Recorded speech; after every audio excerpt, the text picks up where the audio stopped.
This is CBC Here and Now.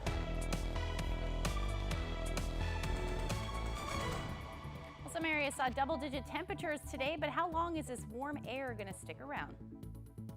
The theme of it is to work with unions collectively towards solutions for everybody and not take jobs out of the economy. A day after the televised debate, the Liberals released the full platform. It includes more spending, but promises the debt will be tackled. A lot of people are growing tired of switching from blue to red and red to blue. Well, they don't have a party, so how do independent candidates plan to appeal to voters in this election? That's coming up in our second half hour.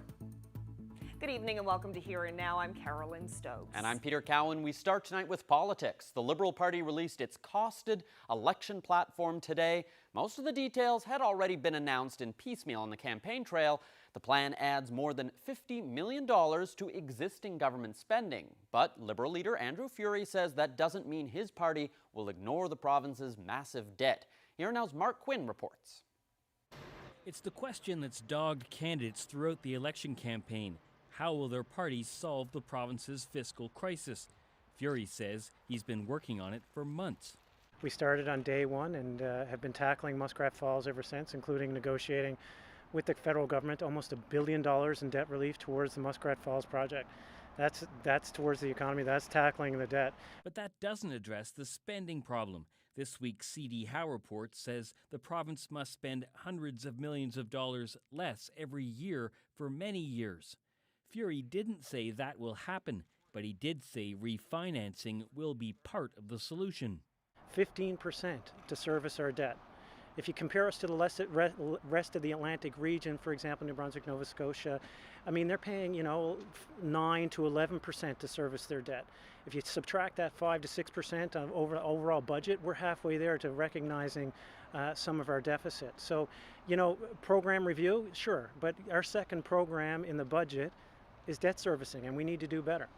The platform released today promises to tackle the deficit and debt, but also adds tens of millions more to existing spending.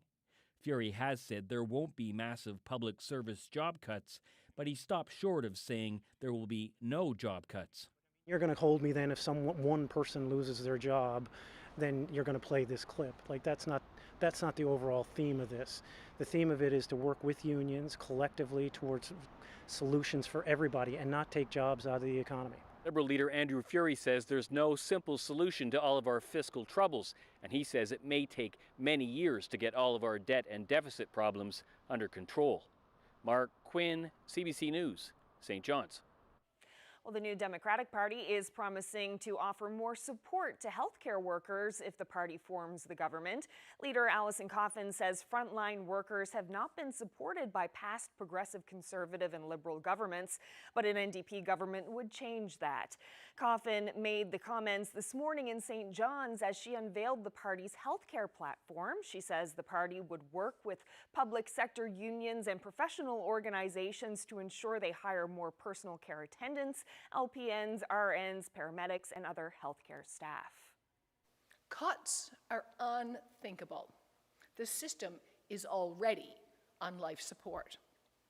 People in this province are suffering the consequences of government's choices to neglect healthcare workers. They are constantly overworked and understaffed. These are valuable workers, and their patients are paying the price.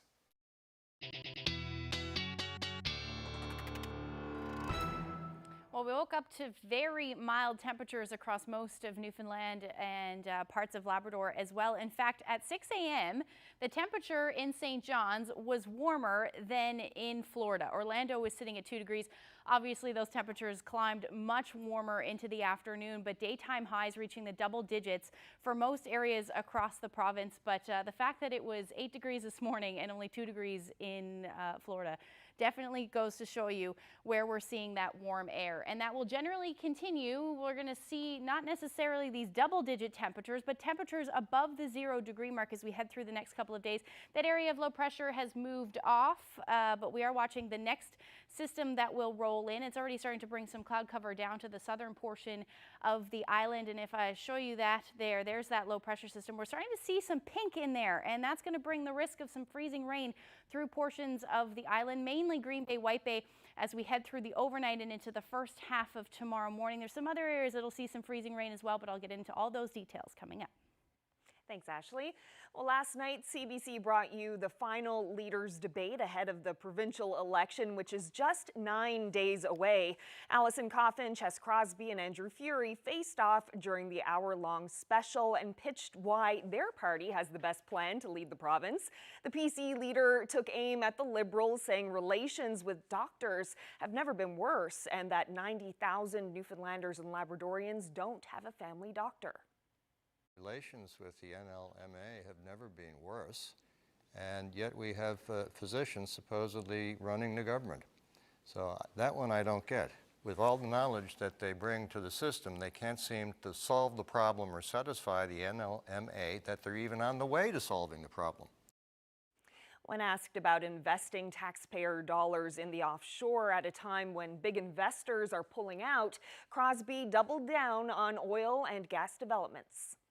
It's not pushing taxpayer money into a black hole. It's an investment in our future. It's an investment in jobs. It's an investment in growth. It's an investment in having an economy that can generate tremendous wealth for us in the coming years. And the NDP leader says she doesn't agree with that strategy. Offshore offers a huge potential, absolutely, but it is foolish for us to throw good money after bad. There has been no promise of guaranteed jobs. There has been no promise that they are going to reinvest in Newfoundland and Labrador. It is smarter to invest in providing strong public services and a viable foundation for environmental sustainability and protect our industry and let the profitable businesses make those decisions. Well, Alison Coffin is also pushing for an inquiry into children in care and says more diversity is needed in leadership roles. I'm very proud to say that 18% of the candidates, New Democratic candidates, are Indigenous, which means that they are going to be able to guide our policies and discussions in a far better way than I'm going to be able to do so myself. So incorporating more candidates and greater representation in the House of Assembly is absolutely vital in addressing racism. Let's be reasonable. Let's start talking about things like food security on the coast of Labrador and address why that's happening. Meanwhile, Andrew Furey says the answer to solving the Muskrat Falls problem is to work with Ottawa, not fight the federal government. There's no question that we will continue to work hard with our federal partners. Mr. Crosby likes to see this as a binary choice between us versus the federal government. Let's fight. Now is not the time to fight. Now is the time to work with our federal partners to ensure that we can get the best deal so that the electricity rates don't double. We need to work with our federal partners to ensure it. I didn't create Muskrat Falls, but I will fix it. So that's a little roundup. So what did one political science professor take away from last night's debate? Kelly Bladuc says we shouldn't keep downplaying the financial crisis we're in. The fiscal balance sheet is not working. We are at a state where we are going to depend on Ottawa to help us get through this. I think that's really important to have that clear, not try to sugarcoat that. I don't think we want to be downplaying the fact that we have an economic recovery team in place. I think we should be talking about where that's all going. I think that it's being really vague. I really want to see leaders be a bit more specific about how will you address this. What should voters expect if you're in power? Not just some kind of cloudy, happy, well, we're all hardworking. What will it really take? Well, in other news, this week marks Eating Disorder Awareness Week. Studies show eating disorders have the highest mortality rate of any mental illness. A group in this province wants to draw attention to the seriousness of the disorder here at home. Here Now's Jeremy Eaton spoke with the head of the Eating Disorders Foundation about the help available and to a parent with firsthand experience. For a loved one with an eating disorder, Trevor Brown knows it's a long road to recovery. Brown's daughter was diagnosed when she was 14. I think a lot of people, rightly so, focus on the impact on the person. And you know what? No question. This is a disease that involves physical sides in terms of malnutrition, mental health sides in terms of there's often an underlying anxiety or something like that. But I'm glad you asked about the family side. I think it would be safe to say that this diagnosis impacted every member of the family. An eating disorder isn't always easy to spot. For Brown's family, there was no noticeable change in their daughter's diet, just that she'd become a little withdrawn. So I think the best advice I could give is, I'm not sure there's one thing to look for, but look for changes of behavior that this just isn't the child I'm used to. According to Paul Toomey of the Eating Disorder Foundation, more people in this province are affected than you may realize.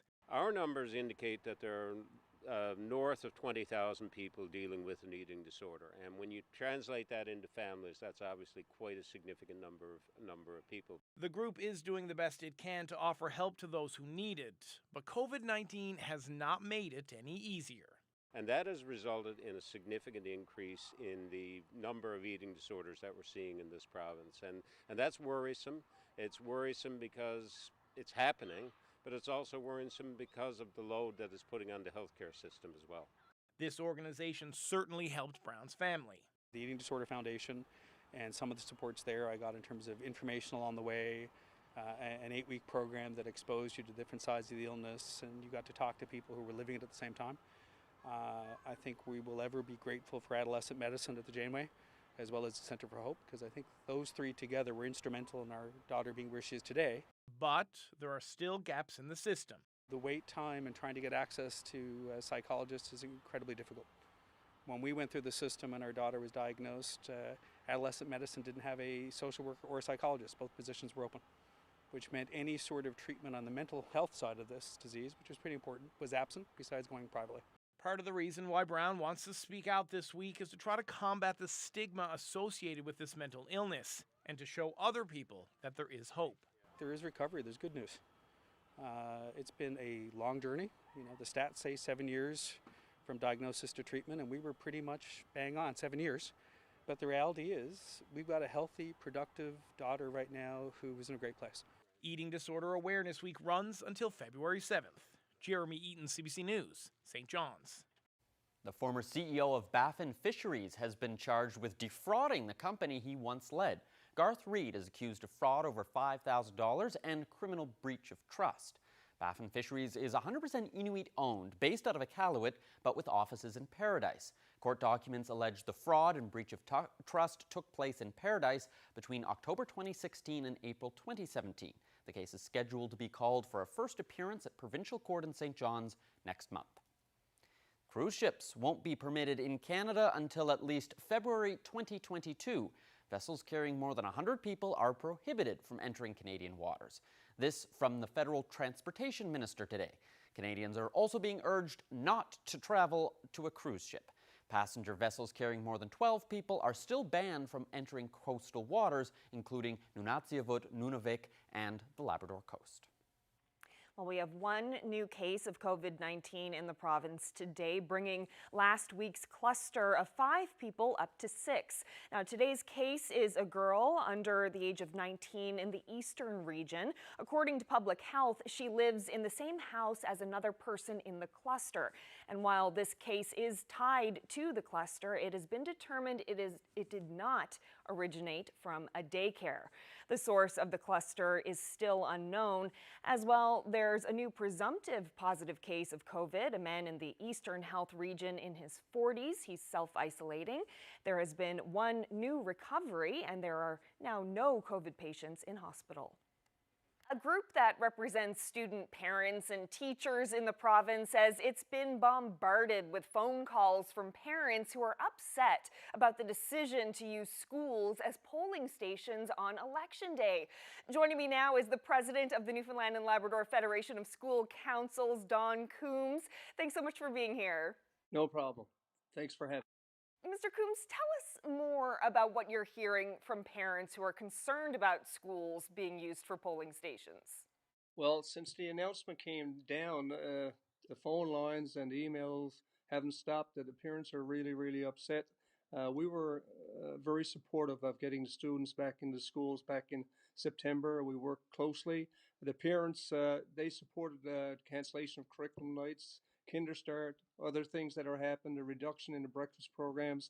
And I think the issue that's come forward, and I know it's only in 15 schools, but the issue that's come forward is that the parents are saying, well, it's not about the polling stations being used, is that the parents can't use the schools for their things, such as graduations, which are important to every graduating student to have a graduation, to be able to spend it with their friends. And that's what we're hearing from pretty well everybody. There's some nasty stuff being said, that I understand, but I guess that they thought we should have known, it should have been part of the decisions. We weren't. I've spoken to the English School District on that, and it's important to realize that we are representing 55,000 students, the parents and guardians of those students, and we thought we should have been consulted, and maybe nothing will change, maybe it wouldn't have changed. I've spoken to the English School District. So parents haven't even set foot in schools in almost a year. So I guess their issue is that they haven't been allowed to set foot in schools, but now, thousands of people are going to be going through there to cast their vote.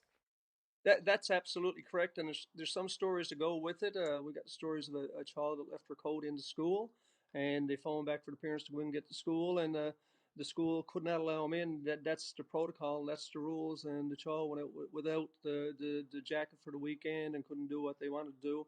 So the rules are in place, and this is what makes the parents angry.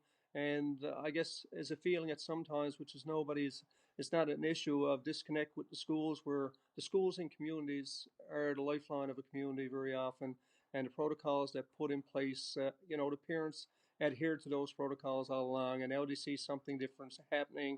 I know it's a different situation, but they're saying if it can happen for polling stations, why can't it happen for us in some way, shape, or form? And as I said, Carolyn, we're going to continue to lobby on the parents' behalf as long as it's in a safe manner, and with the English School District, and to bring their points forward. So you're hoping that having the polling stations in schools, at this issue cropping up, may actually open a dialogue between schools and public health about maybe easing some restrictions for parents?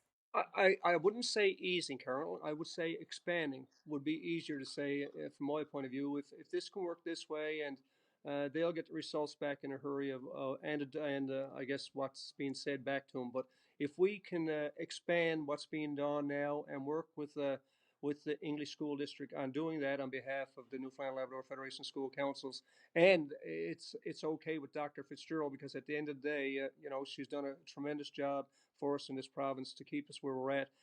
But we'll make those points, and I'm sure the English School District will be prepared to sit down and just listen to them, see where it's going. I'm sure that they want also to move things forward. But again, it's communication, it's dialogue, and from our point of view, it's representation of the parents and guardians in our school in Newfoundland and Labrador.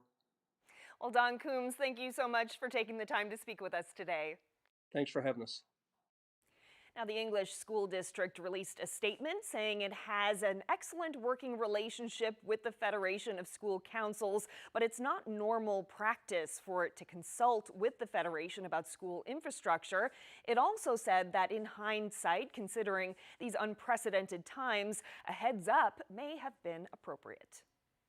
Well, a previous winner of Labrador's endurance snowmobile race, Cain's Quest, says he's not surprised the organizers had to postpone the race until 2023. For one thing, it means Kevin Wilmot might be able to take part again. I was sort of leaning towards sitting out one because my wife is about to have our second child. So for me, this might be a good thing for me, but I'm sure some people aren't going, they're wishing they were going. Kevin Wilmot won the race in 2014. He planned to sit out next year's race since he and his wife are having a baby. Now, with the extra year to plan, he may be able to compete in 2023. Wilmot said there are lots of plans that go into competing in Cain's Quest, and with most of 2020 planning on hold because of the pandemic, the teams will need the extra time to prepare. Cain's Quest organizers announced earlier this week that the race organizers planned originally for February was going to be postponed another year until February 2023. Wilmot thinks that organizers made the right decision. You got sponsorships, money that people need to fundraise. You got to be at it basically when one is over. You got to be at it shortly after if you want to get the right amount of support, finances. It takes a lot to put it all together, so you need the time.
we never had a grasp on the seriousness of the situation. I went through really bad post-traumatic stress.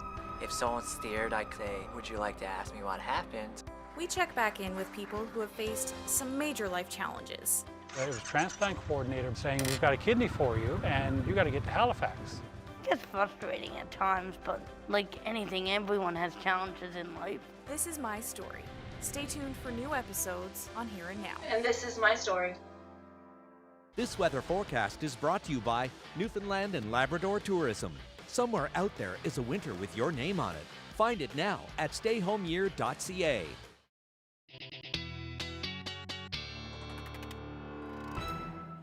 I'm sure a lot of snowbirds from this province are missing out on their trip to Florida, but at least this morning you can take comfort in the fact that our temperatures were warmer than Orlando. For a few hours anyway. We'll take that. Yeah, exactly.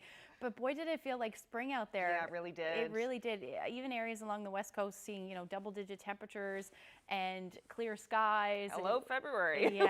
Yeah, exactly. Yeah. But temperatures have dropped just a little bit, but still well above where we should be sitting. Let's take a look at those temperatures right now. 6 degrees rather in St. John's right now, and temperatures a little bit cooler along the northeast coast. Twillingate 0 degree 1 in St. Anthony. And then again, well above where we should be sitting for most of Labrador. -7 was or is the current temperature in Lab City. Taking a look at the current satellite and radar, you can see not a whole lot of activity happening right now. Some clouds are starting to make their way in along the south, and then we've got some cloud cover making its way towards the Avalon as well. But as we head through the night tonight, there is the potential for some freezing rain. Best chance of that is in around the Green Bay, White Bay area. It'll start tonight and then into the early morning hours as well. So here's an idea, the best chance of seeing that freezing rain. But anywhere in the pink, we could see a little bit of freezing rain in and around the overnight and into the early part of the morning. And that's because the next round of showers is going to move in. Area of low pressure right now over the Maritime provinces headed our way. So we'll see some periods of rain develop as we head through the night tonight, certainly for southern areas of the island as well as the Avalon. And there's that risk of freezing rain I was talking about. And that will continue to spread a little bit further north for the northern peninsula. You could see things start off as either some snow or some ice pellets, and then the potential for some freezing rain as well as we head into the evening hours and then towards the early morning hours as well. Temperatures will be hovering around the 0 degree mark. Have 1 degree in for Grand Falls, Windsor, but there is a potential, like I said, that we could see that temperature hover around the 0 degree mark, and if that does happen, then what does fall should fall as some freezing rain. Otherwise, temperatures near or just above 0 for the rest of the island, so what does fall should fall as rain. Winds out of the east for about 20 to 40 kilometers per hour, and then as we head further west with that counterclockwise rotation of that area of low pressure, we're going to see southerlies in the east. So you're looking at about 10 to 15 kilometers per hour, not much to speak of, so it should be a nice evening before the rain gets here anyway. But with these warmer temperatures, obviously some areas of fog, dense fog, are certainly possible as well.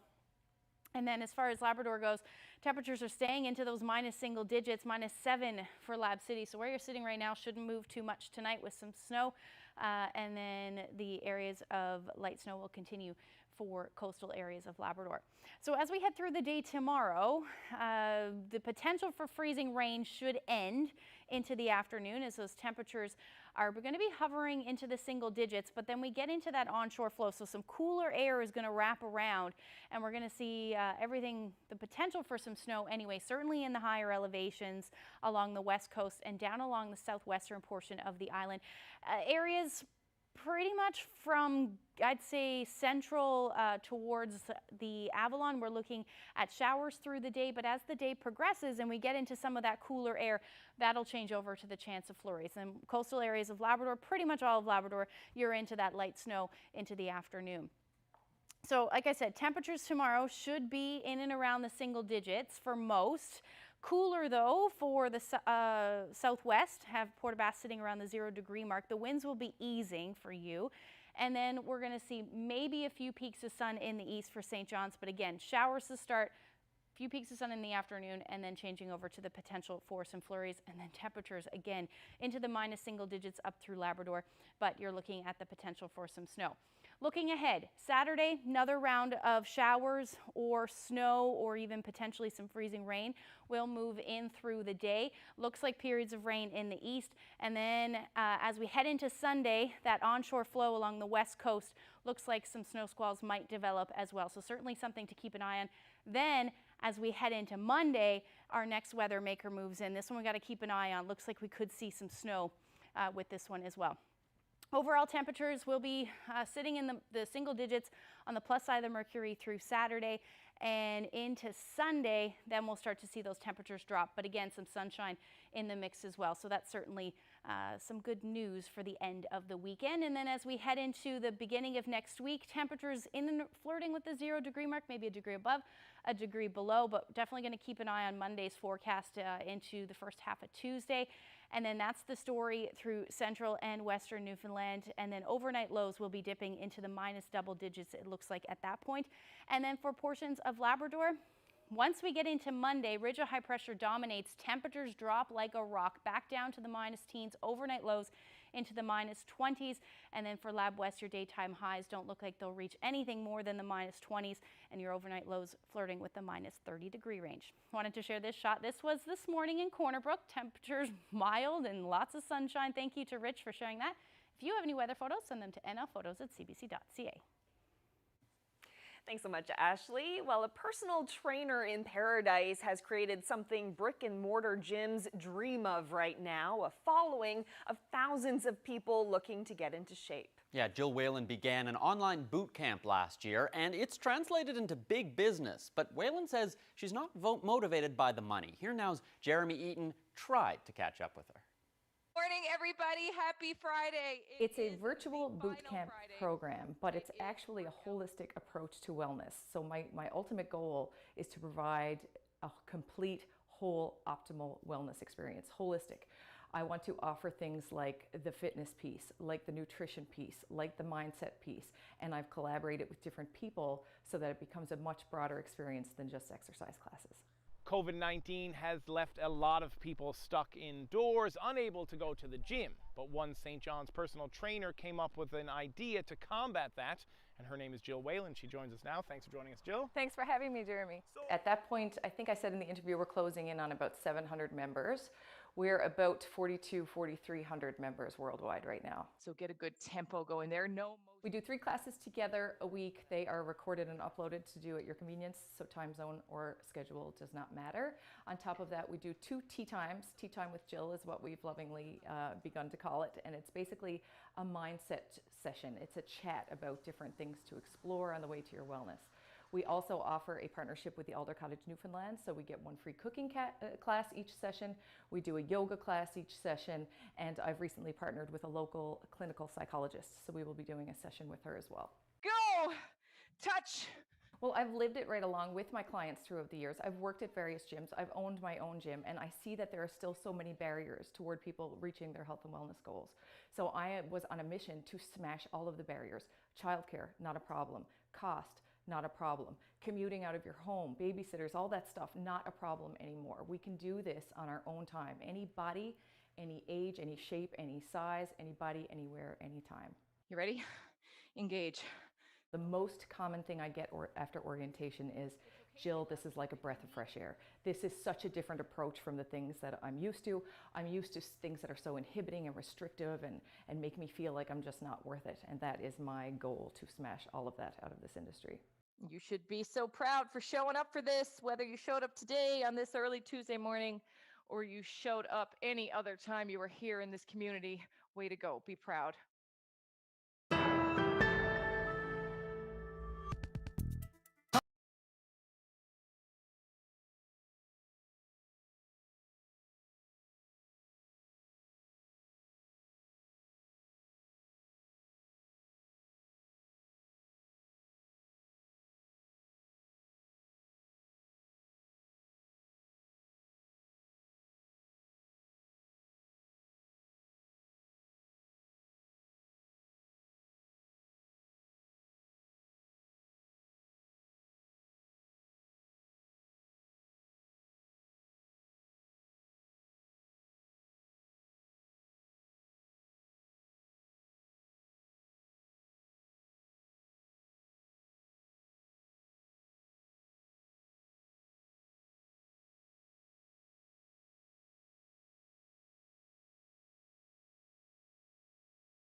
lot of the focus in this election has been on the candidates for the 4 parties, but there are also 8 independent candidates running.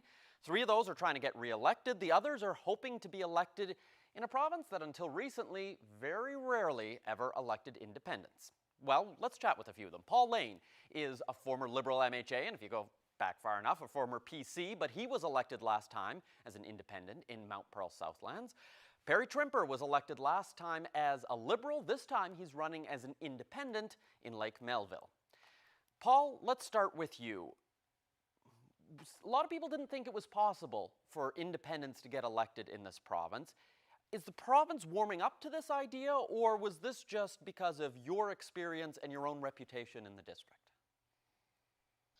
I think it's a little bit of both. I believe that a lot of people are growing tired of switching from blue to red and red to blue.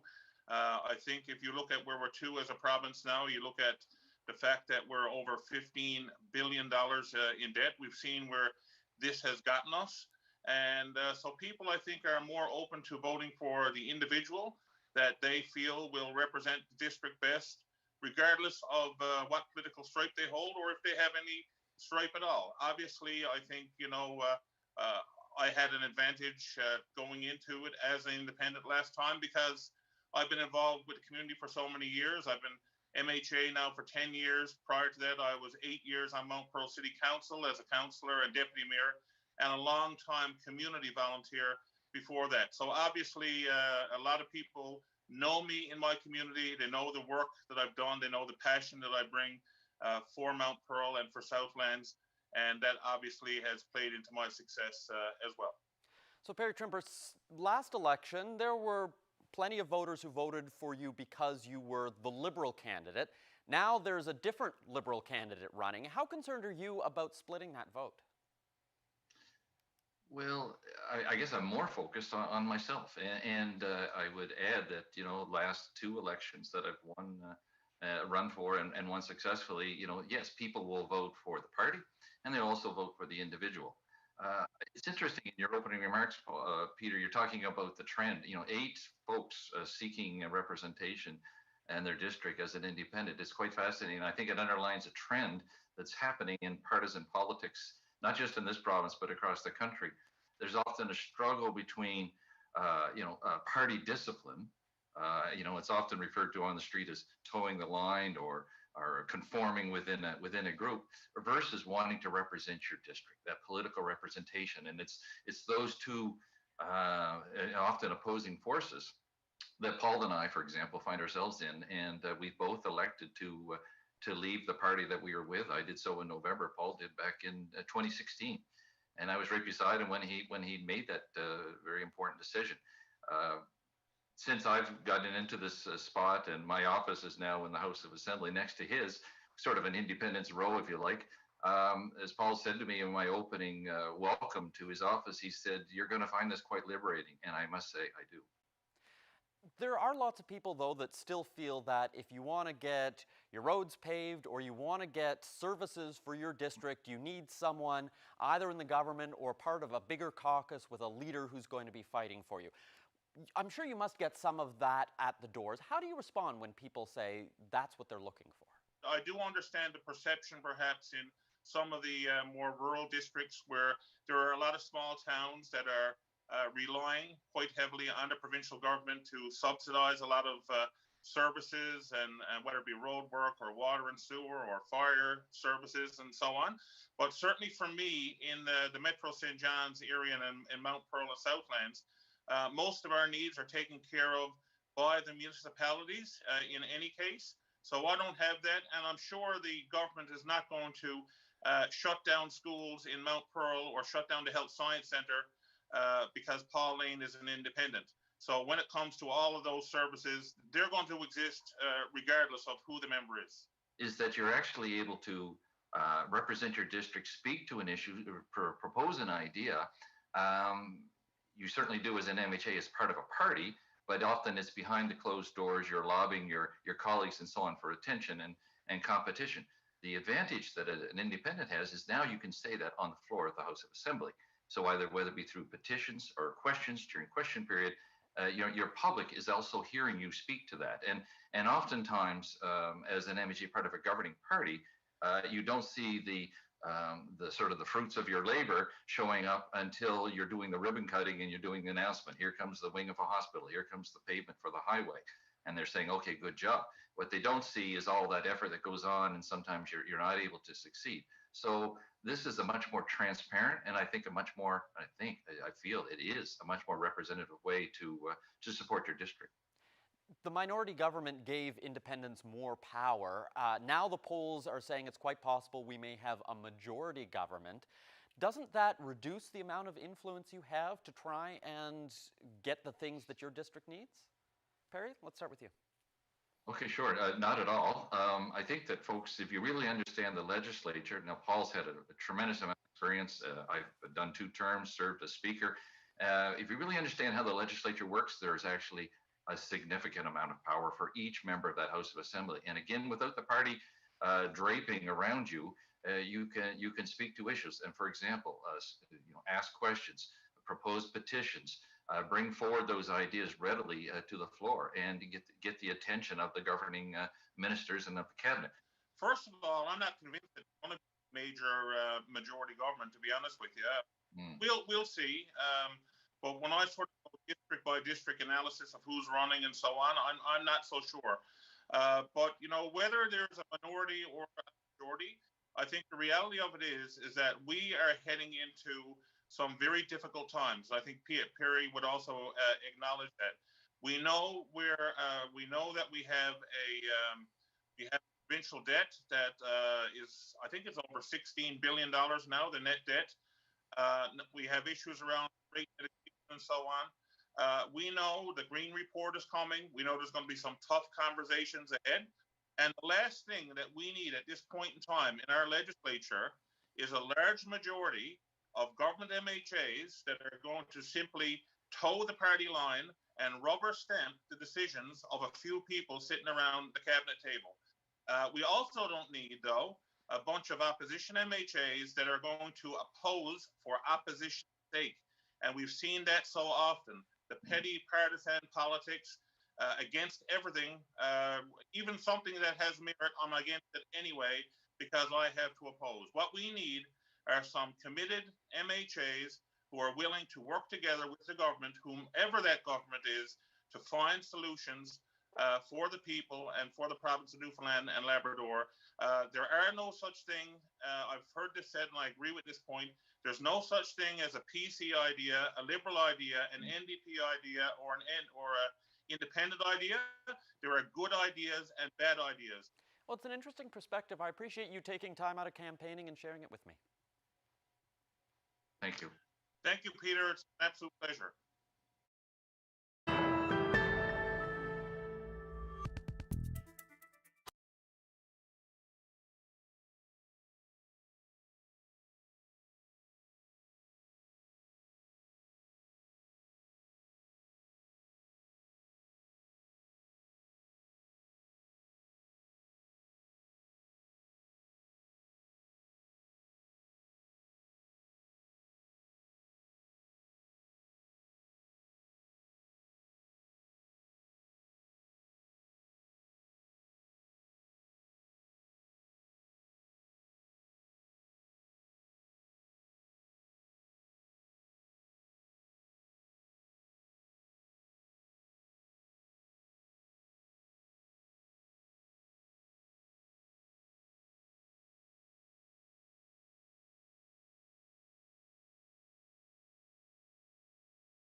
the year the outport of Lon had way more codfish than it could possibly handle.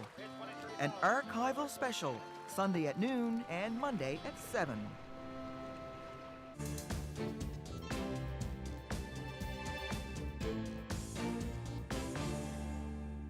There is good news and bad news about the delivery of COVID-19 vaccines to Canada. Shipments from Pfizer should be back on track shortly, but now Moderna says it will fall short. Public health officials say they're working on getting all available doses out to the provinces. We have developed a number of scenarios and projections of numbers and quantities over time, and we'll continue to work to that end. With the provinces and help them help each other out in terms of identifying the equipment that we need, the health human resources required to scale up significantly as we get at least 20 million vaccines in the next quarter. Now, it's not known how big the Moderna shortfall will be, but Ottawa says 180,000 were delivered today. 730,000 Pfizer doses are expected by the end of this month. A total of 2 million doses are expected by the end of next month. Well, the number of cases has dropped significantly in our Indigenous communities. There are fewer than 1,900 active cases right now. That's a 50% drop and the lowest number since early December. But Indigenous Services Minister Mark Miller says there is still race-based resistance to the Indigenous vaccination program. We've already seen instances in the media of racism related to the vaccine rollout, where some individuals have questioned why Indigenous peoples are prioritized. As I've spoken to this before, the decision to prioritize Indigenous peoples living in remote communities, but also in other parts of the country, including those living in urban settings, is based on science. It's not a matter of politics or opinion. More than 300 First Nation and Inuit communities have vaccinations underway, with more than 64,000 doses already administered. 75 new clinics are expected to open across the country in the coming weeks. It was the political scandal of the summer of 2020, involving the Prime Minister, the We Charity, and allegations of conflict of interest. We Charity co-founders Mark and Craig Kielburger sat down with the Fifth Estate, and as co-host Mark Kelly tells us, the brothers will soon be back before another federal government committee focusing on their relationship with the Trudeau family. It was 2015, and the newly elected Prime Minister chose this event for one of his first public appearances. Trudeau had been invited to We Charity events multiple times since entering politics, as were his wife, his mother, his brother. I'll acknowledge that I and Mark, we were politically blind how that would be seen. Full acknowledgement of it. We were working with politicians of all stripes, of all parties, in every region of this country. And frankly, in hindsight, let me be very candid, I wish we hadn't. The Kielburgers sat down with the Fifth Estate, their spirits, like their children's charity, battered by being at the center of the We Charity scandal.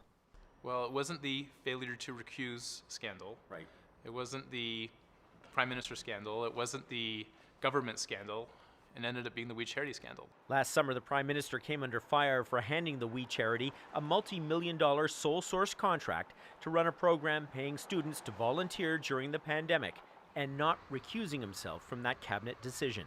I made a mistake in not recusing myself immediately from the discussions, given our family's history.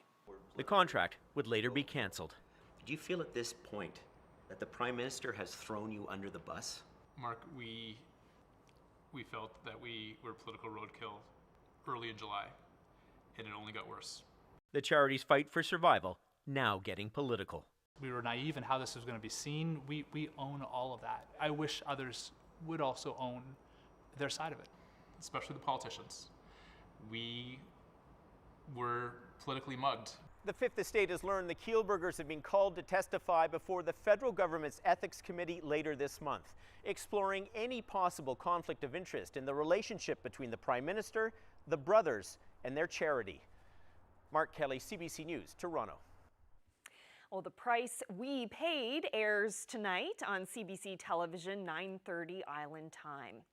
In other news, most Canadians have probably never heard of Clearview AI. It's an American facial recognition company behind an exceptionally powerful surveillance tool. A Canadian report now says it may have violated the privacy of millions of people here. Thomas Dagla has more. I'll show you a demo right now. With one click and just a short wait, Clearview AI's founder once showed how easy it is to identify almost anyone. His app providing pictures of individuals without their consent. It's really our belief that the upside completely outweighs the downside. Canadian privacy authorities pointedly disagree, labeling Clearview AI a tool of mass surveillance. They are still collecting information from all over the internet, including the images of Canadians. Clearview scraped more than 3 billion images from social media and other public web pages, building facial recognition technology ostensibly meant for criminal investigations. Pretty much every Canadian can expect to be in this database, so millions of Canadians' profiles and images. U.S. law enforcement is said to be using Clearview to help identify attackers at last month's Capitol Hill riot. Here in Canada, privacy authorities found 48 clients had used the technology. They include police from Vancouver to Toronto and Halifax, plus the RCMP. Even the Rexall pharmacy chain admitted last year an employee tried out the app to identify shoplifters. It's quite clear now that if another company wants to engage in the same kind of behavior, that they're in violation of Canadian privacy laws. UN Stevens got Clearview to provide images it had collected of her. It makes me wonder what they can do with my data. I'm also afraid of discrimination. I'm not white. I'm a person who I could potentially be misidentified as a criminal. Clearview pulled out of Canada last summer. Now the federal privacy commissioner acknowledges he has little leverage to punish the U.S.-based firm and no ability to fine Clearview, even when newly introduced privacy legislation comes into effect. Thomas Dagg, CBC News, Toronto.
Welcome back. Well, this next video brings new meaning to the term snow bunny. Yeah, check out this pair on the snowy slopes in Windsor, Ontario. Toboggan, we thought, why can't we combine the two? We made Cookie go toboggan with me. Let's do this, let's roll. Yes, that's Cookie and his owner making a run down Blue Huron Hill in southern Ontario. Cookie's owner is a magician and says his bunny spreads much needed joy during their outings. I bet. Seeing how comfortable he looks on the sled or riding shotgun, much better than the inside of the top hat, so I can see why he's enjoying that outing. He really does look like he's enjoying it. That might be my most favorite video we've seen in a while. That's pretty cute. How adorable is that? So I guess people won't be out on the hills with all this rain that we've had. Yeah, it's taken a cut for sure, especially with that sunshine and 10 to 12 degree temperatures today. It's amazing. Yeah, it's certainly not what people, snow lovers, want to see anyway. But as we head through the overnight, we are looking at some more messy weather, some freezing rain in the forecast as well. Let's take a look at the future tracker. We can see that develop overnight tonight for Green Bay, White Bay, as well as parts of the northern peninsula. That will generally continue as we head into the first half of tomorrow, but the snow for the northern peninsula as well as southwestern portions of the island and then all across the Big Land will be the story tomorrow afternoon. And then temperatures are going to drop as we head through the day tomorrow as well. So just want to quickly show you one more time where we're going to see that potential for some freezing rain into the afternoon to into the morning hours tomorrow.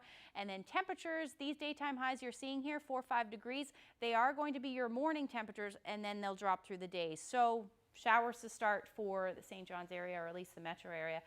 Some peaks of sun into the afternoon, and then the potential for flurries as we head into the evening hours. Sounds like a beautiful April day. For sure. Yeah. And we have another system coming through that you're keeping an eye on too, right? Potentially on Monday, yes. Okay, we're going to watch that one. More about that later. Thanks so much for joining us, everyone. Have a great night. Good night. Good night.